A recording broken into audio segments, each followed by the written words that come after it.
For the next few weeks, Suresh and I met every other day. Once a week, he would come by and supervise my LSD trip experience. Starting out, he would turn on some Indian sitar music whose repetitive patterns facilitated my gliding over into the land where space and time were interchangeable, where space was replaced by the time my neocortex took to get to the other side of the ocean, and time was replaced by the space between me and my environment that was contracted every time I took a breath. It felt like growing into a new skin. Or out of an old one? After that, we would watch some cartoons. Watching something was a good way to monitor how far gone I was already. As soon as the cartoon figures started to fray out around the edges, the colors adopted that toxic neon glow, and I started to perceive every scene as highly symbolic. It was time for me to retreat into myself. Then, I went into the bedroom and meditated while Suresh continued watching. Sometimes I simply felt like being a child again, and that was okay too. Often it seemed silly to go to sleep afterwards because I felt like I had just been in a dream anyway. Then I read something, profiting from that special clarity of the mind that remained once the LSD had cleansed my brain and was about to leave my body.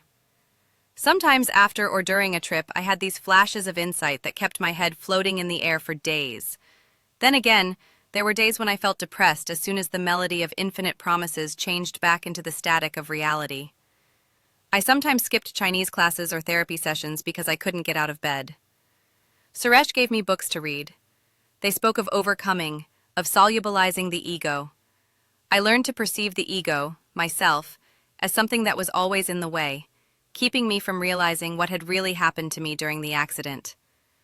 I tried special breathing techniques to breathe it out, and my breath formed into some sort of dragon that I wrestled with. Every other time or so, I uncovered a few details from my past. Most times I hovered above the taxi, watching the scene from every angle in a kind of retrograde out-of-body experience. I was able to zoom in on every single face, be it that of an emergency doctor or a passerby. But whenever I focused on myself lying in front of the taxi, all I could see was my messy black shock of hair. What I did remember during one session was the first minutes after I woke up from my coma. In front of me, the meadow of my flowery hospital gown had spread out. Next to me, the machines were chirping like artificial birds. All the curtains were drawn to uncover a new, strange day for whoever was lying in that bed and opening their eyes for the first time after weeks. Could it be that the hospital had more concrete information on what had happened to me during that accident? Back then, I hadn't asked for any details.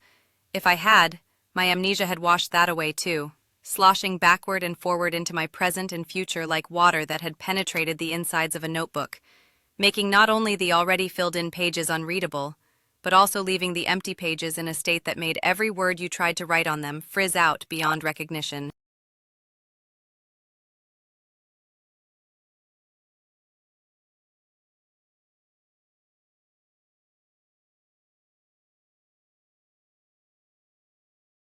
During one of my LSD trips, I had finally been able to follow the ambulance all the way to the hospital. The hospital sign, however, appeared blurry to me. I tried to zoom in, and finally the pixels arranged themselves into 4 Chinese characters. As soon as my consciousness became clearer, I pulled out a notepad and tried to write down the characters as precisely as I could remember them. Maimonida. The other day, I typed the characters into the search engine and a picture of a man with a turban came up. Maimonides, a Jewish philosopher.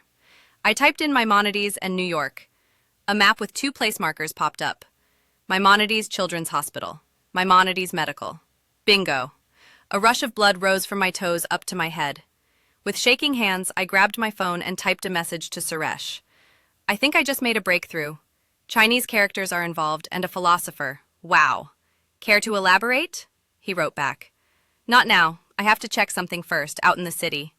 I looked at the hospital's address, an intersection of 49th Street and 10th Avenue. New York really was a net constructed of streets and avenues that intersected with each other at right angles, the streets running from east to west, and the avenues running from south to north. Like 2 parallel worlds intertwined with each other. I grabbed my shoulder bag and rushed down the 13 floors into a gray New York morning. The hospital was not very far from me, just a few underground stations. If I had really ended up there after my accident, it must have happened somewhere in Brooklyn. Maybe I could find that out during one of my next trips, by turning my focus away from the crime scene and to my surroundings. The hospital was a gray brick complex with one part of the building overhanging a street, leaving just enough space for a few lanes of busy traffic. I wondered if the patients in this wing were comfortable with the knowledge of the cars passing just a few meters beneath their hospital beds. Life had to go on in this city even more urgently than anywhere else, and if you had to stack up sick people above a road, so be it. I went in through an ominous side door which might have been the staff entrance. It was the first door I saw, and I didn't want to waste time looking around the complex for the main entrance. The clinical smell hit me head-on. There were laundry carts on both sides of the corridor, behind which I instinctively hid as soon as I heard a noise. Finally, I came to a round counter, some kind of reception. The blonde woman behind it didn't seem surprised to see me. Just as I opened my mouth, I realized that I didn't know how to begin. My heart was pounding heavily in my chest. I hadn't consciously perceived anything on the way to the hospital. I just had seen the medical file in front of me. Now I suddenly realized that there was a fair amount of explaining necessary before I could really get my hands on these pieces of paper. I had an accident a few years ago, I said. The woman behind the counter looked at me. Yes? She asked. Maybe she was thinking that I was one of these deluded patients who had just woken up. Then again, I was fully dressed and didn't really look like a patient. I suddenly felt quite strange. Right, so apparently I had been admitted here, to this hospital. So I wondered if I could have a look at my medical file, I asked. She raised an eyebrow. Name? She asked. Excuse me? I said. Your name, please, she said. Oh, Fang. Lai Fang, I said. The woman typed something on her keyboard and made a few mouse clicks. I'm sorry, I can't find anything here, she said and shook her head. Her earrings rattled. Are you sure? I asked. Name is Fang, F-A-N-G, right? There's nothing here, she said. Is this the central database of the whole of Maimonides Hospital complex? I asked. Hesitantly, I put my hands on the counter. Yes. Can I maybe talk to someone else here? A doctor, maybe? I asked. The woman furrowed her brow. Look, if it's not here, it's not here. Obviously, you are in the wrong hospital, she said. Okay. I pulled my bag close, slowly turned around and went back into the corridor. If she was calling after me, I was in such a haze that I didn't hear it.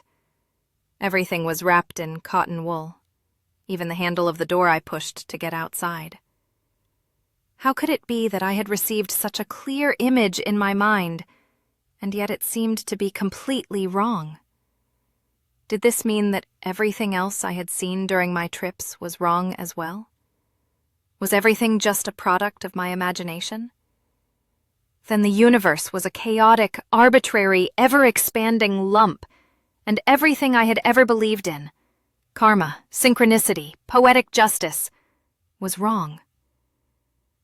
Then the world was not a carefully balanced equation, but a bunch of signs and letters that didn't add up to anything. I was about to go crazy. My fingers were shaking as I pulled my phone out of my pocket and texted Suresh. I need to see you. I went down into the subway station. Listlessly, I typed Maimonides into the search engine again. A Wikipedia entry showed me this. His main work deals with the incompatibility of two systems. On the one hand, faith, with its revealed truth, and on the other hand, that of Aristotelian logic and metaphysics. My dad had always told me that there was no logic in the world, that what we saw as one thing leading to another were in fact often two completely different phenomena with no connection whatsoever. That logic was just another belief system, the misleading one that the Western world subscribed to. What if both systems let you down? What was left at all? I dropped onto the bench in the subway and clung to my bag. The faces of the people opposite me looked like they were dealing with the same kind of metaphysical struggle. Existential wrinkles seemed to be etched into their faces. When I came to the corner of 213 West 35th Street, Suresh was already there, standing tall and clutching the strap of his shoulder bag. Suddenly, I was overcome by a wave of affection. I nestled up to him and put my arms around his neck. Seems like you're not the only one prone to sudden bursts of fondness, I murmured into his sweater. What, my dear? Don't eat my top, he said, amused. I put a little distance between myself and the sweater. I'm lost. I thought I had been on the right track, getting such clear visions and all. But apparently my mind was only playing tricks with me, I said. Now, let's take a walk and you tell me all about it, he said. I told him about what I had seen during yesterday's trip and about my visit to the hospital. It was all so clear and straightforward. I really thought I was onto something, I said and shrugged my shoulders. Sounds like it. He paused for a moment. This might sound strange, but have you considered the possibility that someone might have gotten rid of your file? If someone wants to eradicate your past, they would not stop at destroying everything that would let you trace back your past, he said. I looked at him in disbelief. But that sounds like I'm at the center of some conspiracy or so, I chuckled nervously. Who would go to such lengths? And why me and not my dad? People who want to erase everything around a person, even their family ties. For whatever reason, Suresh said, looking serious, almost grim. How can I possibly find out anything about my past then? I said. Maybe there's a chance. You see, when a digital file is deleted, it's not actually erased. Only the name is deleted so that it can't be located anymore. But it's still in the system somewhere, Suresh said. We were walking along the busy street now, diners' signs beaming at us. Luckily, we turned into a quiet side street and didn't have to talk so loudly anymore. Do you know someone who could retrieve it? I asked. Yes, someone commonly known as Goat, he said. I looked at him from the side. You? Yes, madam. And I don't know why you would say that with even the slightest doubt in your voice. After all, I've already proven myself as your trip sitter and your PI, he said, put his hands on the straps of his backpack, a playful smugness on his face. I'm sorry, but, I knew you had something, but not that you were actually a hacker, I said. Working for an insurance company, I have plenty of experience as well, he said. How so? I asked. So far, he had not said anything worth mentioning about his work. Well, basically, they let me hack their own system every other month or so to look for potential security gaps. He said this as if it were nothing special at all. Have you ever hacked anything else? I asked. Not yet, but this sounds like the perfect opportunity to try, he said and grinned. This guy really started to seem like a multi-purpose tool. When do you think you could try? I asked. I can basically start any time, Suresh said. I looked up into the trees, concentrating on the black and green dapples of the leaves. These days, when I looked at a structure long enough, all the random parts would, after a while, assemble themselves into intricate, symmetrical patterns. There was a source code behind everything, and LSD made me see it. LSD was beyond the duality of individual perception of right and wrong. It was almost heartlessly honest. It couldn't lie. Or could it?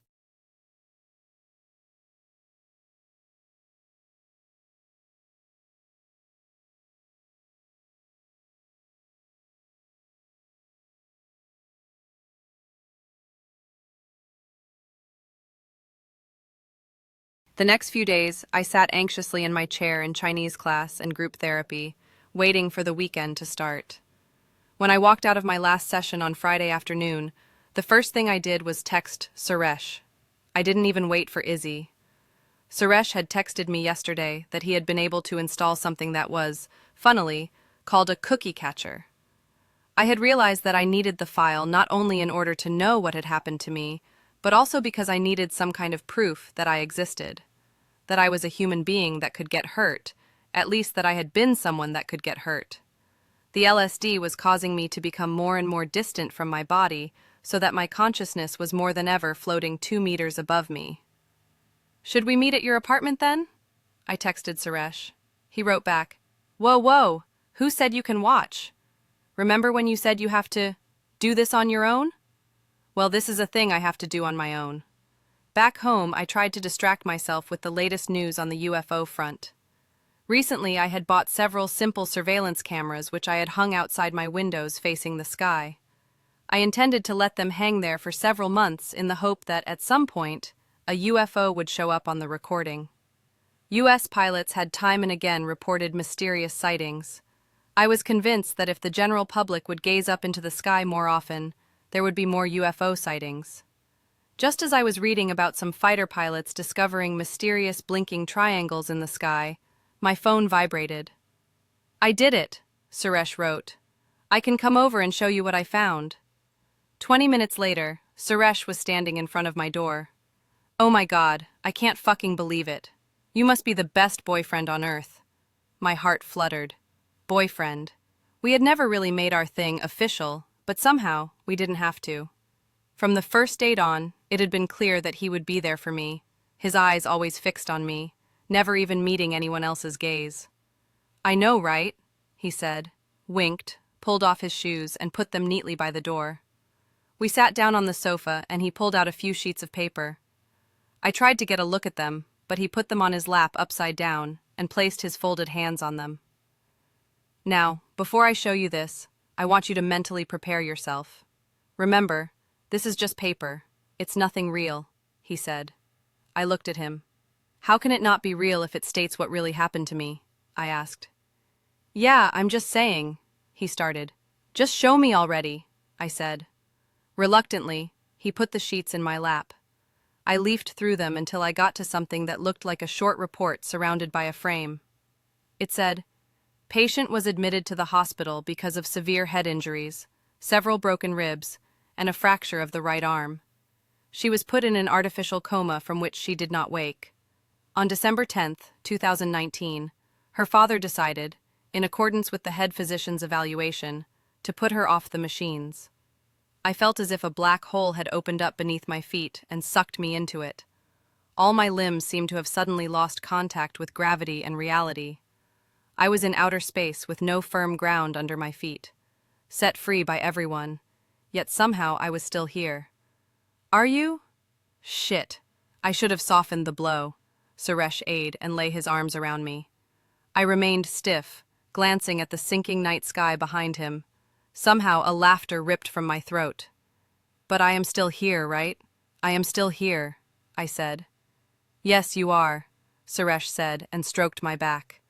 A myriad of possibilities opened up before me. "Are you sure this is the right file?" I asked, flipped forwards and checked the name on the first page. Fang, Lai. Shit. How come, if I'm supposed to be dead, that I've still got my official bank account and everything? I asked. "I think I should get you some water," Suresh said and stood up. No, sorry, I can't," I said. I stood up abruptly and headed for the front door. Half unconsciously, I took my bag with me. Without looking left or right, I wandered the streets around my building. Could this really be? Could Suresh have gone online and found out that I actually no longer existed? Had he made a mistake? How many Lai Fangs were there in the U.S.? Probably not another one who had been to that particular hospital. Or had he lied to me? Why should he have? He'd already been with me when I had been at my most vulnerable, on acid, and he hadn't taken advantage of that. I believed him when he said that he wanted to help me. Where smooth talkers promised women anything to get them to do what they wanted, he was completely honest in his own jumbled-up way. Behind his grimaces, I thought I recognized true affection. Affection that only an outsider could have for another outsider. Suresh was still sitting on the couch when I came back. He had brought a glass of water from the kitchen.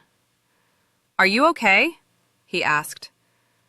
I just dropped down on the sofa next to him and shrugged my shoulders. "Maybe I should tell you what my opinion is," he said and handed me the glass. "Considering the dangerous activities your dad's involved in, it could be that the government, or whoever, is going to great lengths to protect you. That you're in some kind of extreme witness protection program," he said. "Oh God, but why? I haven't had any contact with my dad in ages. What could they want to protect me from? How can it be that everything still goes under my official name?" I asked. "Didn't you once tell me that you can never know for sure which Chinese characters are hidden behind a Chinese name? It could be that your name still sounds the same, only they changed the characters," he said. He noticed my skeptical look and held up his hands. I'm just brainstorming at this point. I was thinking. Shit, yes. I guess this would be possible, I said. Same, but different. There were a few possibilities to exchange the characters of my surname Fang, Phoenix, with characters that sounded alike. My American identity would still be the same, but underneath I would be quite changed. I had probably merged into an anonymous mass of thousands of Lai Fangs living in the U.S. Wait, but then, this would mean that they want to protect me from the Chinese government? I said. Could be, Suresh said. This was all too much. Only yesterday I had been a simple person trying to find my dad. And now the government was probably involved? Oh God, I said and put my forehead in my hands. So a whole government might stand between me and my dad, not just some individuals. How will I ever be able to find him? Who did he even work for then? The Chinese government? The American government? If I could just remember more stuff from my childhood. It's all such a haze, I said. We could try, you know. Another trip and you could meditate on the time before your accident. See what comes up, Suresh said and stroked my hand. I think that's my only option anyway. But not today. It's been a bit much, I said. Of course. How about we watch some cartoons? That might get your mind off it, he said. Only if you wrap your arms around me while we watch. I think that is about the only thing that will make me feel better, I said.